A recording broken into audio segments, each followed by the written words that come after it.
Francis de Masson du collectif des syndicats CGT de Vinci.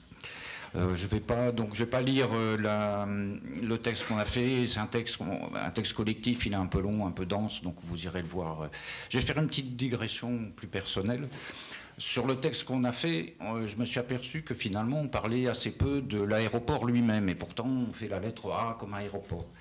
Et en fait, la petite digression que je vais faire s'intitule aujourd'hui l'aéroport de Notre-Dame-des-Landes, tout le monde s'en fout. Vinci s'en fout. Vinci s'en fout depuis le début. Quand Vinci a pris cet aéroport, c'était pas l'aéroport lui-même qui l'intéressait, c'était de pouvoir renforcer une de ses filiales dans des calculs de prise de contrôle d'aéroport de Paris. Aujourd'hui, c'est des considérations planétaires, mais l'aéroport lui-même n'était qu'un moyen. Et aujourd'hui, quand on interroge le PDG de Vinci, quand on lui dit « et si jamais le projet ne se fait pas », etc., le PDG de Vinci nous répond qu'il s'en fout, que le projet se fasse ou qu'il ne se fasse pas, de toute façon, il gagne de l'argent.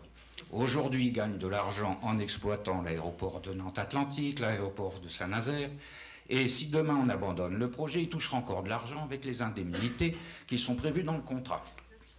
Si on prend le patronat local, qui est quand même le lointain initiateur de tout ça, lui, quand on regarde bien toutes ces publications, etc., on s'aperçoit que ce n'est pas l'aéroport qui l'intéresse. Ce qui l'intéresse, c'est de déplacer l'aéroport de Nantes-Atlantique. Ce qui l'intéresse, c'est les terrains qui sont neutralisés par Nantes-Atlantique.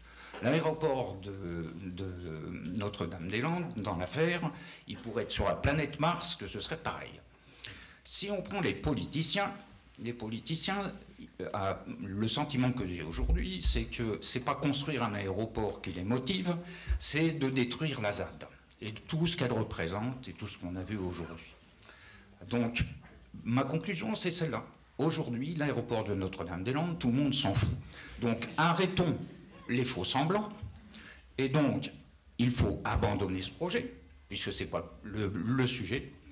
Il faut abandonner les poursuites et toutes les expulsions, les expropriations qui ont été mises en œuvre, qui n'ont aucune raison d'être. Il faut reconnaître aux habitants de la ZAD le droit de décider eux-mêmes de leur avenir, au lieu de vouloir aller tout détruire.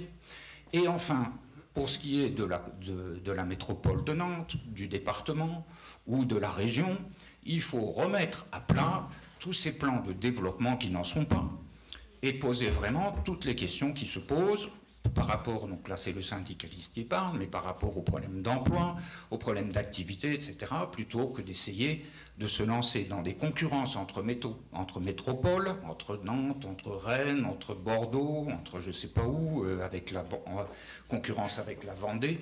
Tout ça pourquoi?